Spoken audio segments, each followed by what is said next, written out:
Chapter 5: The Functions of the United Nations. In the last lesson, we familiarized ourselves about the United Nations. In this lesson, we will study about the different ways adopted by this organization to establish international peace. We will also try to understand the achievement of the UN and India's participation in it. The Charter of the United Nations spells out the important methods of resolving the international conflicts. Accordingly, international disputes, conflicts and disagreements can be resolved by the two following methods. 1. Peaceful methods. The UN lays a special emphasis on resolving conflicts through peaceful methods. The UN expects that the nations that have disputes or disagreements would solve them through negotiations, mediation, or goodwill. 2. Method of direct action. If the issues are not resolved by peaceful means, then the UN uses the method of direct action. In this method, UN uses the peacekeeping forces of its member countries against the aggressor nations. However, this direct action is carried out on humanitarian grounds. The UN has carried out such humanitarian interventions in countries like Korea, Congo and Somalia to solve their problems. Though the UN has not been completely successful in putting an end to the wars in the world, it has taken a lot of efforts to create an environment which would help in the development of humanity and give a guarantee of peace. The UN has made a significant contribution in the areas of conservation of environment, rights of the children, empowerment of women, etc. UN and the environmental issue. The destruction of the environment at a global level is a serious problem. The UN has put forward many proposals for the protection of the environment. It has organized many important conferences to make the countries understand the seriousness of the issue, initiate a discussion amongst them, and solve the question through their cooperation. In 1972, a conference was organized at Stockholm, Sweden. This led to the finalization of the environmental program of the UN.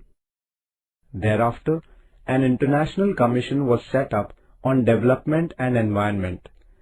It put forward the concept of sustainable development.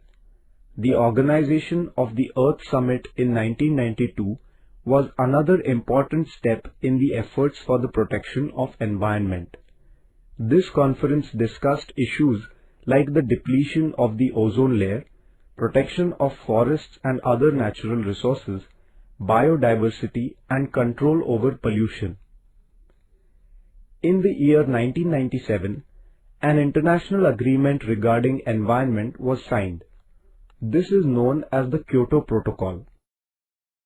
India accepted this agreement in 2002. She has also actively participated in all the efforts for environmental conservation at the global level.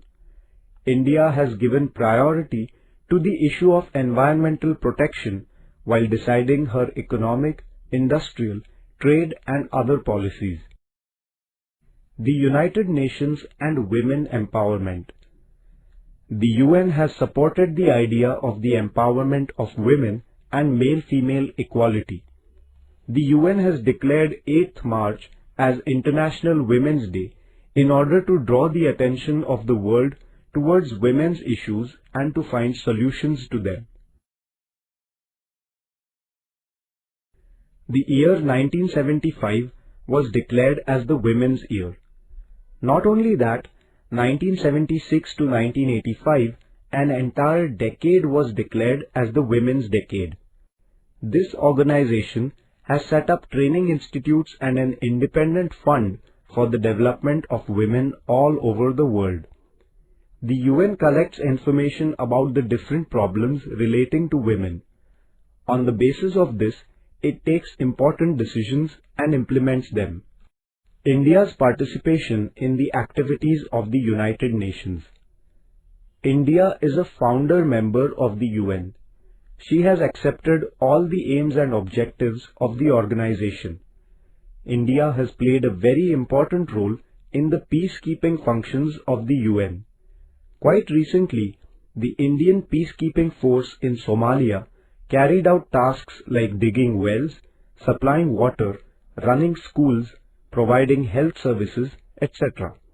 This work of the Indian peacekeeping force is a matter of great pride for us. Disarmament. In order to keep the pace of development and economic prosperity, it is necessary to have peace and stability in the country. For this, disarmament becomes important.